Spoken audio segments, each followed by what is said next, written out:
साथीहरु आजको यस भिडियो अन्तर्गत मैले लिएर आएको छु ट्रिगोनोमेट्रीको सबैभन्दा ट्रिगोनोमेट्रीको हिसाबको फर्मुलाहरु। फर्स्टमा छ sin square theta plus cos square theta equal to 1। योबाट यो एउटाबाट नै हामीले चारवटा फर्मुला बनाउने छौं। एउटा छ sin square theta equal to 1 minus cos square theta equal to यो फर्स्ट हो एउटा फर्मुला। यो कसरी भयो भन्दाखेरि sin यहाँ छ sin इक्वल टु यो 1 को 1 नै हुन्छ, यो प्लस cos स्क्वायर थीटा उता जाँदा माइनस cos स्क्वायर थीटा हुन्छ। यो एउटा फर्मुला भयो। यहाँ छ sin theta equal to root under 1 minus cos square theta. कसरी भन्दा यसलाई नै मैले के गरेको भन्दा यही सार्दिए पहिले, यही सार्दिएपछि यो स्क्वायरलाई चाहिँ रुटको रूपमा व्यक्त गरिदिए, त्यसले गर्दा यो सेकेन्ड सूत्र हो। अनि थर्डमा चाहिँ कुन छ भन्दा cos square theta equal to minus 1 sin square theta. कसरी भयो भन्दाखेरि यो चाहिँ नेक्स्ट sin cos स्क्वायर थीटाको cos स्क्वायर थीटा राख्दिने। अब यो sin स्क्वायर थीटालाई चाहिँ यता माइनसको पिछाडी लगाइदिँदा 1 minus cos sin square theta हुन्छ। यो हाम्रो भयो तेस्रो सूत्र। अब चौथोमा छ cos theta equal to root under 1 minus sin square theta. यो तपाईले बुझ्नु होला, यो चौथो सूत्र हो। अनि अर्कोमा छ सबैभन्दा पहिलो, यो पहिलो चरण, यो दोस्रो चरण। यो पहिलो चरणको सबैभन्दा महत्त्वपूर्ण सूत्र र यो दोस्रो चरणको महत्त्वपूर्ण सूत्र। योबाट नै दुईवटा, योबाट यो एउटा दुईटा यो तीनटा, यो तीनवटा मैले 2 3 4 यो नम्बर लेखेको छु।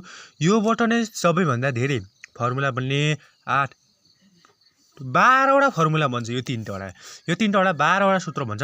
अनि अर्कोमा छ cos square theta minus cot square theta equal to 1।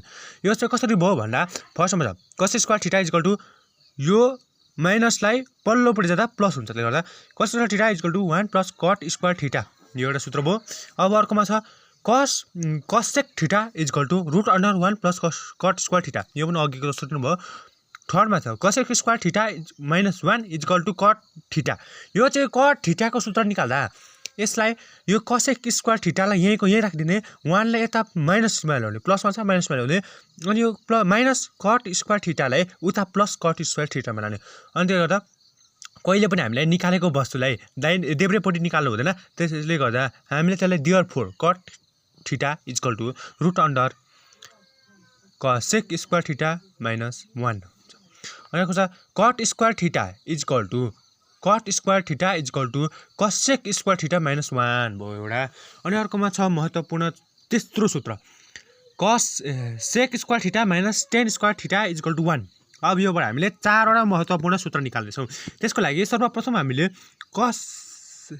sec square theta equal to 1 plus tan square theta. कसरी भयो भन्दा यो sec स्क्वायर थीटाको चाहिँ कतै यही रहन्छ, यो माइनस tan स्क्वायर थीटा उता जाँदा प्लस tan स्क्वायर थीटा हुन्छ। त्यसले गर्दा sec square theta equal to 1 plus tan square theta हुन्छ।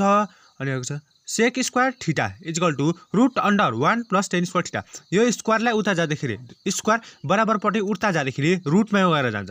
अनि अर्कोमा छ sec square theta minus 1 equal to tan square theta. यो चाहिँ कसरी भयो भन्दा यो sec स्क्वायर थीटा, यो tan स्क्वायर थीटाको मान पत्ता लगाउनुपर्छ। यो tan स्क्वायर थीटालाई उता देब्रेपट्टिबाट लाने, यो प्लस हुन्छ।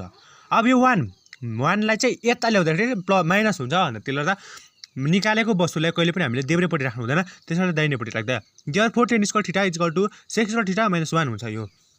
यो भयो तेस्रो सूत्र। अब लास्ट अन्तिम सूत्र छ के हो भन्दा sec square theta minus 1 equal to tan square theta. Therefore tan theta equal to root under sec square theta minus 1। यो त तपाईहरुले बुझ्नै भयो होला। नयाँ लाइक सब्स्क्राइब कमेन्ट गरिदिनु होला।